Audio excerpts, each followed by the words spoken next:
We crossed the world 1,000 miles, chased the sun through desert trials, from the Tosha's gates to the red dust skies. Today, I want to share a story that really made me rethink what happiness is all about. We're constantly bombarded with the idea that more money, more stuff, a higher status, that's the path to success and happiness, right? It's almost like our default setting. But what if I told you that true richness isn't measured in dollars or possessions?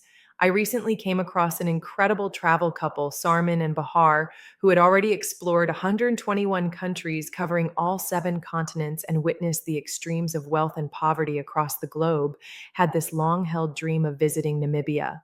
Imagine self-driving through searing heat, vast emptiness, and a seemingly harsh environment. It strips away all your comforts and forces you to engage with the world in a completely different way. They described arriving at the Himba village in northern Namibia as stepping into a place where time itself seemed to slow down. It felt utterly removed from the rest of humanity, a completely different reality. The village was incredibly simple: clay huts, grass roofs, and a way of life deeply connected to the land and governed by natural rhythms and age-old practices. The Himba people, especially the women draped in their iconic red ochre, moved with a deliberate, graceful slowness that radiated an undeniable peace. What struck the travelers most was the profound paradox they observed. Despite the intense heat and the lack of any modern luxuries, the Himba people seemed to have everything they needed. They had each other, their land, and a rhythm of life passed down through generations.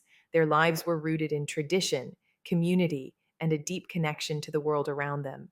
The travelers, who arrived in an air-conditioned car with access to whatever they needed and the freedom to leave at any moment, realized something powerful. Even with all their material advantages, it was the Himba people, living with so little by our standards, who showed them the true meaning of richness. So the core lesson from this journey: happiness isn't necessarily found in accumulation, it's about less. It's tied to simplicity, connection, and being present in the moment. This shift in perspective brought immense gratitude to the travelers, not for their possessions, but for the freedom to live their lives with choices and opportunities.